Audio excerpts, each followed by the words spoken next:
누가복음 5장 1절에서 11절까지의 말씀입니다. 첫 번째로 말씀을 따라가 인생이 바뀐다 하는 것입니다. 마지막 장면에 이제 베드로의 앞으로의 인생이 어떻게 바뀔지 말씀해 주고 계십니다. 10절 끝에 보면요, 예수께서 시몬에게 이르시되 무서워하지 말라. 이제후로는 내가 사람을 취하리라. 우리가 잘 아는 다른 복음서에서는 내가 사람 낚는 어부가 되리라 이렇게 말씀하신 장면이죠. 사람을 취하리라. 사람을 정확하게 여기 난하 주에 보면 사로잡으리라 이렇게 말씀하고 있습니다. 물고기를 사로잡듯이, 물고기를 내 것으로 취하듯이 사람을 사로잡으리라. 사람 낚는 어부가 되게 하리라. 다른 사람이 되는 거죠. 다른 일을 하며 살게 됩니다. 어떻게 이런 일이 가능할까? 갈릴리에 지금 예수님에 대한 소문이 자자하다라고 하는 것을 지금 4장 말씀 제가 간략하게 요약하면서 말씀을 드렸습니다. 오늘은 게네사렛 호수 이렇게 표현되어 있는데 갈릴리 바다의 다른 이름이죠. 이 호숫가에 사람들이 몰려와서 예수님의 말씀을 또 듣고 있습니다. 예수님이 유명 인사가 됐어요. 사람들 입에서 계속 예수님 이름만 오르내립니다. 배에 두 척이 있습니다. 밤새 일한 어부들이 보니까 내일 일 나갈 준비를 하고 이제 들어가려고 그물을 싣고 정리하고 있습니다. 예수님은 그 중에 배 한 척을 빌려 타는데 알고 보니까 시몬의 배예요. 육지에서 조금 떼어달라고 얘기하고, 그리고 무태에 앉아있는 사람들 향해서 하나님 나라의 복음을 가르치십니다. 얼마를 가르치셨을지 모르겠어요. 말씀을 마치시고 시몬에게 깊은 데로 가서 그물을 내리라고 말씀을 하시죠. 시몬은 이 말씀을 따라서 우리가 아는 것처럼 다시 이 갈릴리 바다로 갑니다. 배를 움직여 그물을 내렸는데 너무 고기가 많이 잡혀서 자기 배에 다 감당하지 못해 다른 배까지, 친구의 배까지 부르지요. 가득 찼습니다. 사실 베드로는 우리가 읽은 말씀처럼 밤새 일을 마쳤지만 허탕을 쳤고 잡은 것도 거의 없고요. 엄청 그럴 때일수록 더 피곤하잖아요. 이 일이 안 된 것 같아서. 그래도 내일 또 일해야 하니까 그물을 씻어서, 귀찮지만 손질까지 다 해놓고 지금 배도 많이 고플 것 같아요. 자, 그런데도 불구하고 이 피곤하고 귀찮은데 다시 배를 저어서 일을 하러 간다? 분명 쉽지는 않았습니다. 베드로가 이렇게까지 하게 된 이유, 그러니까 다시 이거 다 정리하고 지금 배도 고프고 가서 피곤해서 쉬어야 되는데도 불구하고 다시 고기를 잡으러 배를 움직였다라고 하는 그 이유, 그것을 생각해 보면 이미 4장에서 베드로와 예수님의 접점이 있죠. 베드로의 장모의 열병을 고친 사건이 있어요. 그런 일 때문이었는지 모르겠지만 그것보다는 방금 전 자기 배에서 예수님이 하신 말씀을 누구보다도 생생하게 들었다라고 하는 것입니다. 지금 사람들은 이렇게 배가 마치 이렇게 좀 강대상 같은 느낌인 것 같아요. 사람들은 무태 앉아 있고 베드로와 예수님은 둘이 지금 배를 타고 있는 거예요. 보니까 배를 띄워달라고 그랬잖아요. 베드로는 지금 예수님 옆에서 누구보다도 생생하게 그 말씀을 듣고 있다는 것입니다. 말씀을 들은 베드로는요, 이어지는 말씀이죠. 이번에는 특별히 베드로에게만 주시는 말씀이에요. 어떤 말씀입니까? 배를 깊은 데로 저어가서 거기에서 그물을 내리라. 생각지 않았던 일을 이 말씀을 통해서 경험하게 됩니다. 오늘 나는 주님의 말씀을 귀담아 듣고 있는지, 말씀이 내 삶에서 일으키는 그 사건에 과연 뛰어들 준비가 되어 있는지, 오늘 이 말씀과 더불어 살아가시기를 주님의 이름으로 축복합니다. 자, 두 번째로 내가 가장 잘 안다라고 하는 생각을 버리자. 이걸 다른 말로 얘기하면 내가 가장 잘 안다. 전문가 의식이죠. 전문가 의식. 자, 그런데 아무리 말씀에 감동되었어도 그렇죠. 예수님은 어부도 아니고 우리가 아는 것처럼 자기는, 이 베드로는 고기잡이의 전문가 아닙니까? 이것을 업으로 지금까지 살아온 사람인데 자존심도 없이 목수 출신 예수님 말씀을 지금 듣고 있는 상황이잖아요. 이 예수님 말씀을 듣는 것에 대해서 갈등이 없었을까요?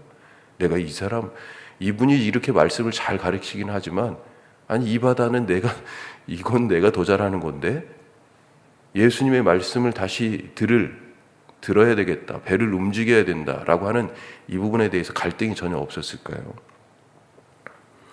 베드로가 다시 배를 저어서 깊은 데로 가서 그물을 내릴 수 있었던 그것은 내가 전문가인데, 내가 누구보다도 이것에 대하여 더 잘 아는데, 더 잘 할 수 있는데 하는, 내가 잘 아는데 라고 하는 이 전문가 의식을 버렸기 때문입니다. 말씀을 가르치는 분이면 말씀만 가르치면 되지, 이것은 제가 더 잘 안다 라고 하는 그런 생각들이 혹시 우리 가운데 있는 것은 아니겠습니까? 이런 생각을 베드로가 가지고 있었다면 오늘 말씀에 기록된 이런 일이 일어나지 않았어요. 우리의 삶을 다시 한번 생각해 볼 수 있길 바랍니다. 저에게도 항상 사실은 이런 말씀을 같이 나누지만 목사로서 가장 또 부담되는 말씀이기도 해요. 때때로는 그런 생각이 들어요. 우리 모두가 다 어려서부터 다 신앙생활을 했는데, 이런 생각을 할 수도 있고요. 저도 어려서부터 신앙생활을 했으니 이제 50년이 넘게 신앙생활을 했습니다. 전도사로 처음 불린 지가 91년도예요. 이제 30년이 됐습니다. 내가 목회자구나 라고 하는 생각을 하면서 살아온 지가 30년이 됐어요. 교회에 대해서 누구보다도 잘 알고, 크고 작은 여러 교회들, 국내외의 교회들, 이렇게 경험했다라고 생각하면 전문가죠, 진짜. 그런데 그것 때문에 목회를 망칠 수도 있다라고 하는 생각을 가끔 하게 돼요.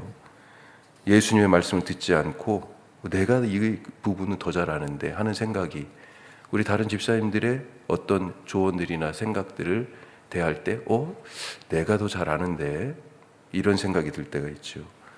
교회가 망치고 직분과 사역과 내게 주신 하나님의 은혜가 망쳐질 수 있는 것은 내가 더 잘 아는데 라고 하는 생각 아닐까 생각합니다. 자, 세 번째, 예수님을 만나면 자기를 알게 된다 하는 것이죠. 이런 일을 겪으면서 오늘 시몬이라고 주로 표현되어 있어요. 베드로라고 표현되기보다. 이 시몬이 뭐라고 얘기했습니까? 8절. 자, 여기서부터 또 베드로가 이름이 같이 붙어 나오는데 8절 같이 읽습니다. 시몬 베드로가 이를 보고 예수의 무릎 아래에 엎드려 이르되 주여 나를 떠나소서 나는 죄인으로소이다 하니. 오늘 말씀을 읽으면서 뭔가 조금 이상하지 않습니까? 갑자기 베드로가 왜 이 고기 잡는 일에서 내가 죄인입니다 라고 얘기했을까요? 이 말씀의 흐름하고 앞뒤가 좀 잘 안 맞는 것 같은 그런 느낌 안 드세요? 먼저 그에게 말씀이 들어갔기 때문 아닐까요? 아까 말씀을 나눈 것처럼 그분의 말씀을 따라서 그물을 내렸더니 놀라운 일이 벌어진, 또 생각지 않았던 자기 경험과 자기가 지금까지 해왔던 것이 있잖아요. 어젯밤에 지금 아무것도 못했어요.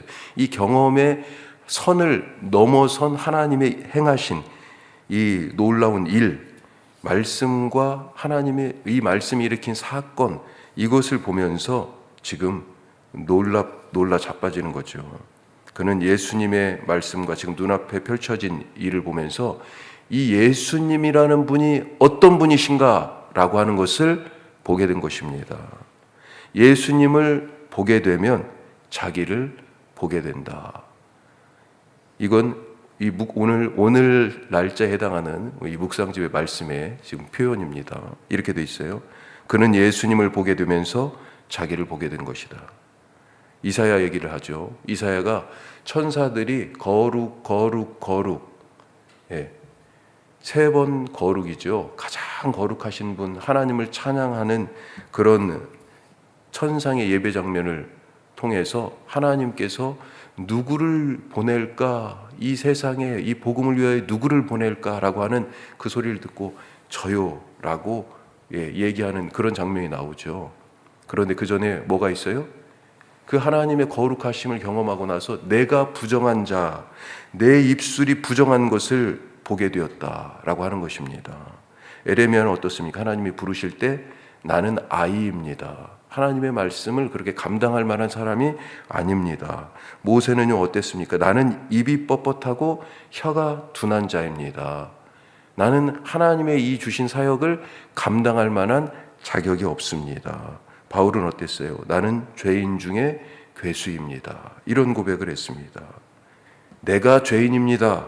나는 자격이 없습니다 하는 이 말은요, 누가 힘을 써가지고 위협해가지고 그거 말해 해가지고 받아낸 자백이 아닙니다. 이건 고백이에요.